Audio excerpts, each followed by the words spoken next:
Hey everybody, so this here is an article from Speckle recently, and it's rethinking the one truth fallacy. So they talk about the single source of truth, which is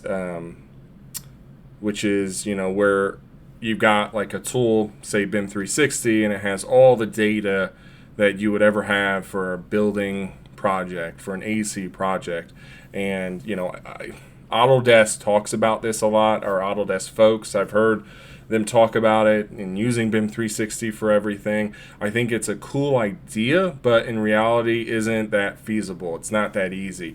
And I like Speckle, and how they're talking about, using kind of connecting these different sources together in different ways, through interoperability. Even their tool, they have Speckle itself, connecting the different data sources, pulling those data, being, data agnostic, which I think is really cool. It makes a lot of sense to me. We need that flexibility in the industry.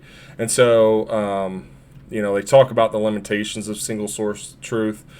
And this was a new term for me, golden thread. So they talked about, versioning and traceability, being more flexible and adaptable solution, which is huge, for the AEC industry, because you can have a single firm with, even one client that has different deliverables for, their different projects. They may, have maybe on one project they just expect PDFs. On another one, you're actually creating a digital twin, or you have some sort of real digital delivery that you have to meet. Diversity and complexity of the AEC industry. I've been on projects where we had BIM, CAD, and GIS, so that's really huge. But anyways, I think this is worth the read, so definitely check it out. But when I was reading through this, it reminded me of an Autodesk University class. So this one here, this was by Mario Gutman, and I actually had a chance to talk with him about a year ago or so, and he's retired now, and it was really cool because I talked about this class, and I reached out to him because I saw this class, and it just impacted me a lot because it's really good information. And what's really crazy is this actually is from 2013. So this class is from 2013, and he was talking about using Revit and other data sources. He talked about not just using Revit for everything, but connecting other data sources. He mentioned Derofis, and he even created his own tool that connected into Revit, I think for space data and stuff. And then it's just an incredible class. I definitely recommend checking it out. Now, unfortunately, for some reason, the video is not working. So I hope this gets fixed soon, because it's really it's just like a timeless class. Like it's just really valuable. Even like today, everything he talks about makes sense today. And I wish everybody watched this 10 years ago, because I think we'd be in a much different spot now.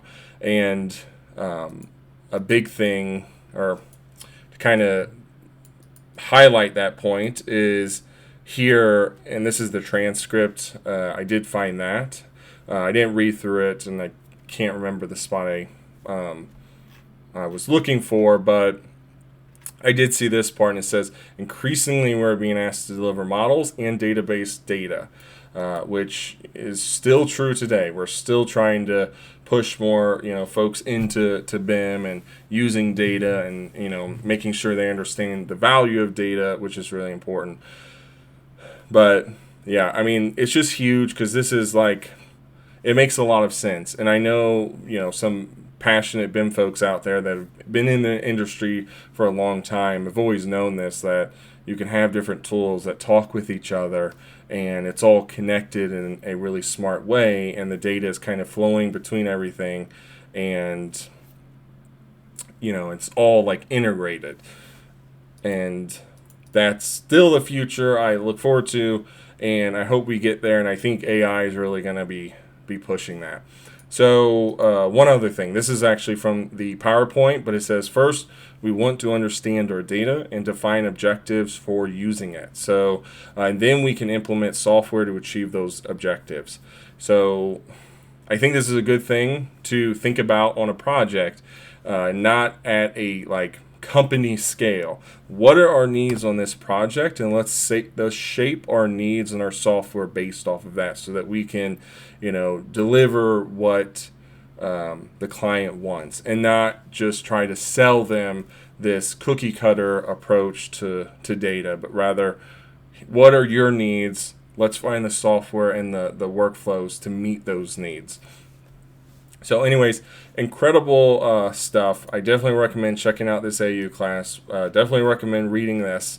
This is important. I think we need more of these conversations around data and why it's important, and why architects and engineers and designers all need to understand that when they're working in like BIM enabled tools. So anyways, thanks for watching, and I will see you in the next one.